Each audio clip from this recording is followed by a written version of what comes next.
অন্তর্বর্তী সরকারের গত 17 মাসে দেশের মানবাধিকার পরিস্থিতি ছিল ভীষণ উদ্বেগজনক। মানবাধিকার সংস্থা হিউম্যান রাইটস সাপোর্ট সোসাইটি তাদের প্রতিবেদনে জানিয়েছে, এ সময় রাজনৈতিক সহিংসতায় নিহত হয়েছে 195 জন, মবের শিকার 259 এবং নির্বাচনী সহিংসতায় নিহত 5 জন। ধর্ষণের শিকার হয়েছেন 1000-এরও বেশি নারী। ভোটাররা ভোট কেন্দ্রের নিরাপত্তা নিয়ে বেশি উদ্বিগ্ন বলে আরেক গবেষণা প্রতিবেদনে জানিয়েছে কমিউনিকেশনস ও রিসার্চ ফাউন্ডেশন। জাতীয় প্রেস ক্লাবে আলাদা দুটি অনুষ্ঠানে এসব তথ্য জানান তারা। হুমায়ুন চিস্তির রিপোর্ট। মানবাধিকার বিষয়ে মাসিক অন্তর্বর্তীকালীন সরকারের গত 17 মাসে দেশের মানবাধিকার পরিস্থিতি ও নির্বাচন পূর্ব সহিংসতা নিয়ে প্রতিবেদন প্রকাশ করেছে মানবাধিকার সংস্থা হিউম্যান রাইটস সাপোর্ট সোসাইটি। এতে উল্লেখ করা হয়েছে, এ সময় অন্তত 1411টি রাজনৈতিক সহিংসতার ঘটনা ঘটেছে, যেখানে নিহত কমপক্ষে 195 জন, মব সন্ত্রাস 413টি, নিহত কমপক্ষে 313 জন। 427টি হামলার ঘটনায় সাংবাদিক নিহত হয়েছেন কমপক্ষে 834 জন। নারী নির্যাতন পরিস্থিতি আরও উদ্বেগজনক। 2500-এর বেশি নারী ও শিশু নির্যাতনের শিকার হয়েছেন। ধর্ষণের শিকার 1016 জন, এর মধ্যে গণধর্ষণের শিকার হয়েছেন 230 জন। নাগরিকের মানবাধিকার লঙ্ঘন প্রতিরোধে আইন শৃঙ্খলা রক্ষাকারী বাহিনীর নিষ্ক্রিয়তা, সরকারের কার্যকর ভূমিকার অভাব এবং বৃহত্তর রাজনৈতিক দলসমূহের দায়িত্বহীনতা ও উদাসীনতার কারণে গত 17 মাসের মানবাধিকার পরিস্থিতি ছিল হতাশাজনক। নারী নিপীড়ন ও ধর্ষণ, সীমান্ত হত্যা, মাজারে হামলা ও ভাঙচুর এবং সংবাদ মাধ্যম এবং সাংবাদিকদের উপরে হামলা বৃদ্ধি পেয়েছে। সে সময়ে চাঁদাবাজি, চুরি, ছিনতাই, ডাকাতি ও হত্যা সহ বেশ কিছু সামাজিক অপরাধ ঘটেছে, যা জনমনে ভয় ও আতঙ্ক তৈরি করেছে। এদিকে ত্রয়োদশ জাতীয় সংসদ নির্বাচনের জনমত জরিপ নিয়ে গবেষণা প্রতিবেদন প্রকাশ করেছে কমিউনিকেশন ও রিসার্চ ফাউন্ডেশন সিআরএফ।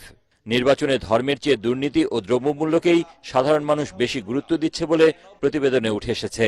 তবে ভোটারদের কাছে সবচেয়ে বেশি গুরুত্বপূর্ণ নিরাপত্তা। 35.9% মানুষ মনে করছে যে ধর্মটা একটা গুরুত্বপূর্ণ ইস্যু হতে পারে, কিন্তু এর চেয়ে অনেক গুরুত্বপূর্ণ ইস্যু তারা কনসিডারেশন নিয়েছে, যেমন করাপশন, যে ওই প্রার্থী, সংশ্লিষ্ট প্রার্থী বা সংশ্লিষ্ট দলের বিরুদ্ধে করাপশনের অভিযোগ আছে কিনা। এটা প্রায় 67.3% মানুষ। তারা কনসার্নড যে ভোট আসলে সঠিকভাবে হবে কিনা, তারা কনসার্নড যে ভোট আসলে নিরাপদে অনুষ্ঠিত হবে কিনা। যে আপনারা আরো উদ্যোগী হন, সহিংসতা, নিরাপত্তা এবং নির্বাচনের দিনে সর্বজনীন অংশগ্রহণের পরিবেশটা যেন তারা নিশ্চিত করে। কারণটা কি, এটা কিন্তু সব দলকে এফেক্টেড করে। আওয়ামী লীগের ভোটারদের অর্ধেকের মতো ভোট বিএনপির দিকে এবং নতুন ভোটারদের 1/3 বেশি জামায়াতকে পছন্দ করে বলে রিপোর্টে জানানো হয়েছে। হুমায়ুন চিস্তি, এটিএন বাংলা, ঢাকা।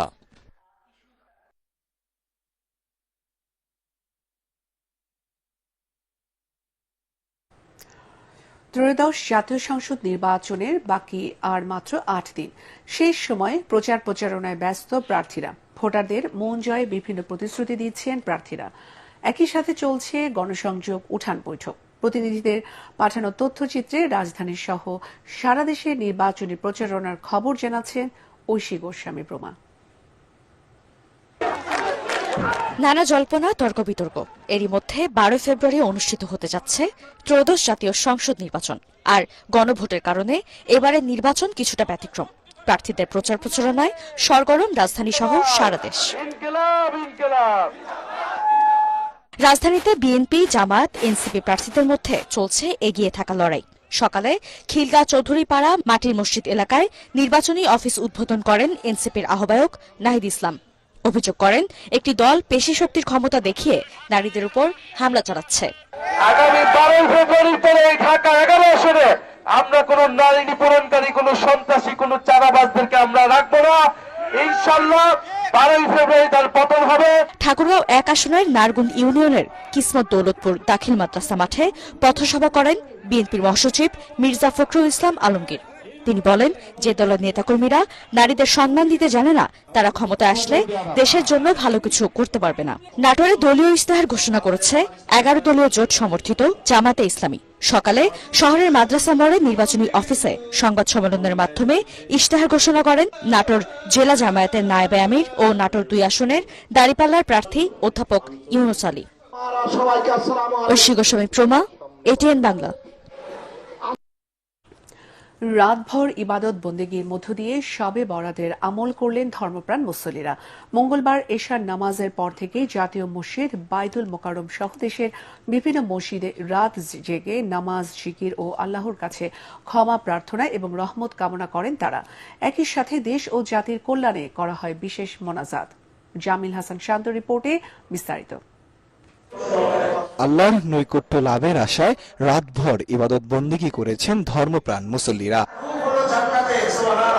নফল নামাজ, জিকির, তেলাওয়াতের মধ্য দিয়ে পাপ থেকে মুক্তির আর সামগ্রিক কল্যাণ কামনা করা হয়। আল্লাহ রাসূল আরো বলেন যে এই রাতে আল্লাহ যখন প্রথম আসমানে আসে তখন অনেক মানুষ আল্লাহ বলতে থাকে যে কেউ কি আসো যার রিজিকের দরকার, অভাবে আসো, অনটনে আসো, আমার কাছে রিজিক চাও, আমি তোমার রিজিক দিয়ে দিব। কেউ কি আসো অসহায়, তার অসহায়ত্ব দূর করে দিব। আলা কাদা তার যে কোনো বিষয় দরকার পড়ে সে আল্লাহ কাছে চাক, আল্লাহ তাকে দিয়ে দিবে। বরকতময় রজনীর শবে বরাত তাই দূর দূরান্ত থেকে জাতীয় মসজিদ বাইতুল মোকাররমে এসেছেন অনেক মুসল্লি। দেশে শান্তির পাশাপাশি নিজেদের জন্য আল্লাহর কাছে রহমত, মাগফিরাত ও নাজাত চেয়েছেন ধর্মপ্রাণ মুসল্লিরা। আল্লাহ যাতে সকল মুসলমানকে ভালো রাখে, সুস্থ রাখে। দোয়া করছি যে আল্লাহ যারা কবরবাসী সবাই মাফ করে দেখ, আর আমরা যারা আছি সবাই আল্লাহ আমরা যেন ঈমান নিয়ে মরতে পারি, জীবনে সবকিছু মিলে ভালো থাকতে পারি। এবং সারা দুনিয়ার মুসলমানদের জন্য দোয়া করলাম, বিশেষ করে ফিলিস্তিনের জন্য দোয়া করলাম। আল্লাহ দোয়া করছি আল্লাহ যেন একদম শান্তি একটা ইসলাম রাষ্ট্র কায়েম করে। মসজিদ থেকে বেরিয়ে বিভিন্ন কবরস্থানে গিয়ে হারানো আপনজনদের জন্য দোয়া ও মোনাজাত করতে দেখা গেছে অনেক মুসল্লিকে। পরিপূর্ণ নেককার পরেশগার না বানে অন্ধকার কবরে ডাক দিয়েন না। বিশ্বাস এরাতে বান্দার দোয়া দ্রুত কবুল করেন আল্লাহ। প্রতি বছর এই শবে বরাতে আসি আমার নানি, দাদি ও আমার আত্মীয় স্বজন যারা আছে তাদের কবর জিয়ারত করার জন্য। মা বাবা, পুরো বিশ্ববাসী যারা কবরবাসী আছে তাদের জন্য দোয়া করতে আসছি। এর বাইরে পবিত্র শবে বরাত উপলক্ষে গরিব দুঃখীদের মাঝে খাবার বিতরণ ও দান খয়রাত করেছেন অনেক ধর্মপ্রাণ মানুষ। জামিল হাসান শান্ত, এটিএন বাংলা, ঢাকা। সুনামগঞ্জ ৩ আসনের নির্বাচনে ত্রিমুখী লড়াইয়ের সম্ভাবনা রয়েছে। জগন্নাথপুর এবং শান্তিগঞ্জ উপজেলার বাজার ঘাট পাড়া মহল্লায় গিয়ে ভোট চাইছেন প্রার্থীরা। প্রাকৃতিক সম্পত্তিতে ভরপুর হওয়া সত্ত্বেও কাঙ্ক্ষিত উন্নয়ন না হওয়ায় আক্ষেপের কথা জানান ভোটাররা। মনির হোসেন তপু রিপোর্ট। সুনামগঞ্জ ৩ আসনে মোট ভোটারের সংখ্যা ৩,৬৯,৭৯৮ জন। এর মধ্যে জগন্নাথপুরে মোট ভোটার সংখ্যা 2,16,827, শান্তিগঞ্জে ভোটার 1,52,971। এ আসনে মোহাম্মদ কয়সর আহমেদ বিএনপির মনোনীত প্রার্থী। তবে তার দলের বহিষ্কৃত নেতা ব্যারিস্টার আনোয়ার হোসেন স্বতন্ত্র হিসেবে লড়ছেন। নিজেকে জনগণের প্রার্থী দাবি করেন তিনি। জনগণের জন্য আমি যেসব প্রতিশ্রুতি দেওয়ার চেষ্টা করছি সেগুলো আমি পূরণ করবই। সেগুলো মেইনলি এখন রাস্তাঘাট, কালভার্ট, ব্রিজ, স্কুল, কলেজ, মন্দির, মাদ্রাসা সহ আরো যেগুলো আছে, স্বাস্থ্যের ক্ষেত্রে অনেক কিছু আছে।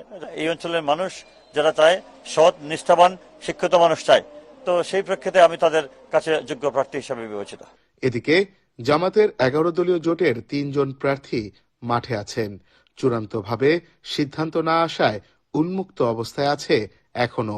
যে কারণে আমি এটাকে চ্যালেঞ্জ মনে করি না, যদিও ত্রিমুখী লড়াই হতে পারে, কিন্তু সেখানে বিজয়ের মালা অবশ্যই রিকশা মার্কার পক্ষেই আসবে। আমাদের 3 জনের ভোট ব্যাংক সম্পূর্ণরূপে আলাদা। এটা আমাদের বিরোধী পক্ষ যারা আছে তারা বিভ্রান্তি ছড়ানোর চেষ্টা করছে, তাদের জনমনে বিভ্রান্তি রয়েছে যে 3 জনেরই একই ভোট ব্যাংক। আসলে কথাটা এইটা নয়। শিল্প কারখানা না থাকায় এই আসনের অনেক বাসিন্দা অন্যত্র ছুটছেন কাজের খোঁজে। বিশেষ উদ্যোগ নিয়ে এলাকার সার্বিক উন্নয়নের জন্য কাজ করবেন নির্বাচিত প্রার্থী, এমনটাই প্রত্যাশা ভোটারদের। মনির হোসেন তপু, এটিএন বাংলা, সুনামগঞ্জ। সালাম স্টিল ভোটের গাড়ি নিয়ে নারায়ণগঞ্জের সিদ্ধিরগঞ্জে আছেন মিজান শাহজাহান। তিনি জানাচ্ছেন ভোটের হালচাল। সালাম স্টিলে ভোটের গাড়ি নিয়ে আমরা এখন আছি নারায়ণগঞ্জের সিদ্ধিরগঞ্জে। নারায়ণগঞ্জ জেলায় মোট 5টি সংসদীয় আসন রয়েছে, 5টিতেই বিএনপির প্রার্থী রয়েছে, একই সাথে 5টিতেই 11 দলীয় জোটের প্রার্থীও রয়েছে। আমরা এখানকার ভোটারদের সঙ্গে কথা বলেছি, তারা বলছেন যে একসময় নারায়ণগঞ্জকে বলা হতো আতঙ্কের জনপদ। তারা